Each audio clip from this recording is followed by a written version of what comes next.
Le cadre de vie, c'était de redonner la parole aux usagers, de traiter de l'intimité, du bien-être, de l'esthétique, de l'environnement, de l'écologie et de transformer cette attente forte en solutions industrielles avec un catalogue de solutions. C'était comment on pouvait coordonner entre les industriels, les concepteurs et les usagers une offre qui soit satisfaisante et qui réponde à leurs attentes et surtout à la souplesse et à la flexibilité, à l'adaptabilité et à la réversibilité que nous imposent les enjeux écologiques du XXIe siècle. Ces 3 prototypes, c'est 3 équipes, 3 solutions qui sont à l'échelle 1 au service de l'usager et de valoriser les concepteurs ainsi que les industriels. La clé de l'intérêt de cette exposition, c'est de faire ce lien finalement entre la ressource et la nécessité de faire tourner nos outils industriels au service d'un marché qui est en plein développement. Donc c'est construire le patrimoine immobilier de demain et notre propre histoire, c'est-à-dire la French Touch. C'est parti du constat que les nouveaux occupants d'un logement font des travaux et il y a énormément de gaspillage de matière, de temps, de main-d'œuvre, d'argent. On va concevoir des appartements qui seront modulables dès le départ, qui vont être prévus pour pouvoir évoluer en fonction du style de vie de chaque occupant. C'est de développer une filière sèche dans le cadre de vie pour avoir des temps d'aménagement qui soient rapides, supprimer la bande de joint, la peinture, travailler avec du mobilier qui est fabriqué soit industriellement, soit par des artisans et qui est installé sur site avec un système de connecteurs qu'on a développé qui nous permettent de raccorder des meubles qu'on a préfabriqués avec le bâti tout en garantissant une bonne isolation phonique. Le prototype il est constitué de plusieurs éléments qu'on a appelés des partitions. Il y a les partitions fonctionnelles, ça peut être du rangement, ça peut être du bureau. On a des partitions mobiles qui sont perpendiculaires à ces partitions fonctionnelles et qui permettent de faire des ouvertures, des portes, des passages, des couloirs, des choses comme ça. Et puis on a des partitions techniques, la cuisine et la salle de bain, qui vont directement se plugger sur la gaine technique de l'immeuble. On a travaillé avec une équipe pluridisciplinaire, designers, architectes, aussi 2 agenceurs avec des compétences un peu différentes et on a aussi travaillé avec l'atelier Emmaüs qui est un acteur du réemploi dans la construction neuve. Donc l'approvisionnement en matière, c'est un gros point fort de ce prototype. En effet, on arrive à mélanger du bois neuf qui a été sourcé localement en France avec du bois de réemploi, à la fois du déchet d'éléments d'ameublement qui ont vécu une première vie dans des meubles, qui ont été après collectés par Emmaüs et transformés pour arriver ici, ou alors des éléments, des panneaux qui ont été déclassés par l'industrie du bois. C'est un prototype solidaire dans le sens où sa fabrication a été le support d'énormément d'apprentissage pour des personnes qui sont en démarrage de parcours d'insertion professionnelle. Ce prototype il est un peu exploratoire, d'utiliser par exemple des matériaux de construction qui ont une bonne qualité au niveau de l'air intérieur, mais aussi une grande part de matériaux de réemploi et qui nous permettent d'explorer beaucoup de pistes.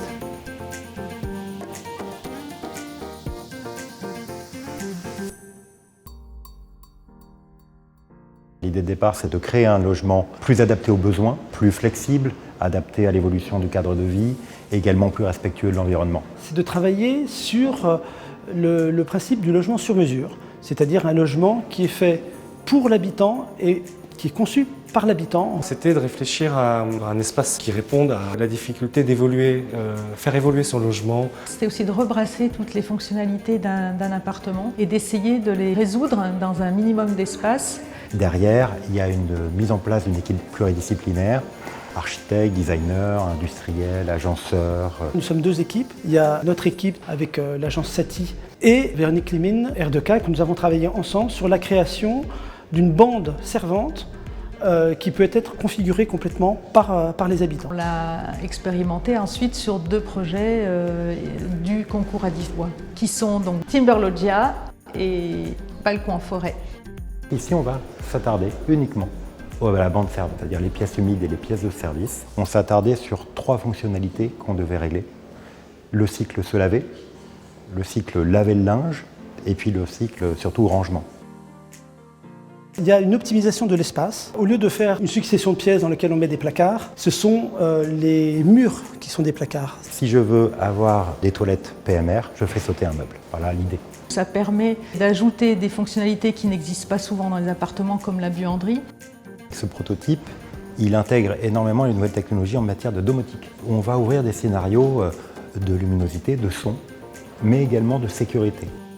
Et c'est une manière de répondre à un manque aujourd'hui, parce que l'agencement intérieur des logements neufs aujourd'hui n'est pas qualitatif pour des raisons d'économie. Et on pense que les gens qui achètent aujourd'hui accordent énormément d'importance au cadre de vie intérieur. On peut individualiser aussi les choix pour le client. C'est aussi l'extrême finition parce que ça arrive entièrement fini sur le site du chantier, donc ça c'est un gage de qualité. C'est un prototype qui est très industrialisable, c'est-à-dire qu'un particulier un peu bricoleur, il peut le monter lui-même. Ça, c'est un point très fort.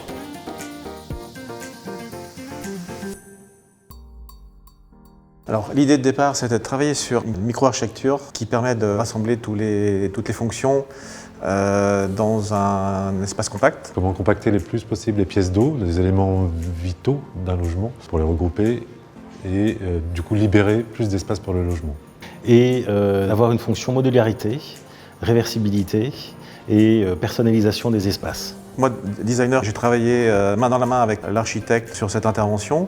J'ai intégré les problématiques en fait, de fluide, de points d'eau, etc.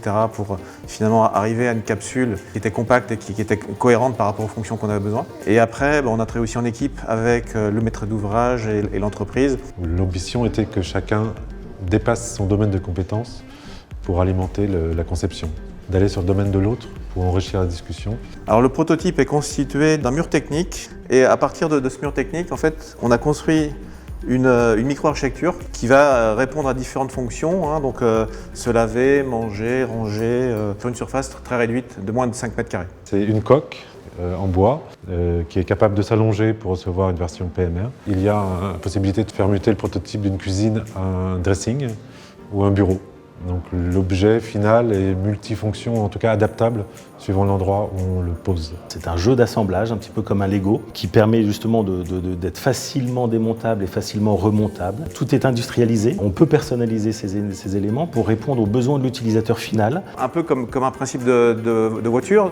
Donc il faut bien réfléchir au châssis et à la plateforme. Et après, on peut du coup équiper ce châssis avec différentes niveaux de gamme et de qualité. L'intérêt de cette capsule aussi, c'est qu'on peut l'installer dans la rénovation et travailler dans un espace déjà existant. Ça nous intéressait de travailler avec le bois pour sa plasticité, pour sa capacité à s'adapter. Ça donne une grande souplesse, une grande liberté de format, de forme. On voit des courbes, on voit des parties droites. C'est un élément noble par définition dans lequel on aime bien vivre. Vivre dans le bois, c'était ça aussi l'enjeu depuis l'immeuble bois. Proposer un objet qui est une micro-architecture en bois nous permettait d'aller jusqu'au bout de la démarche.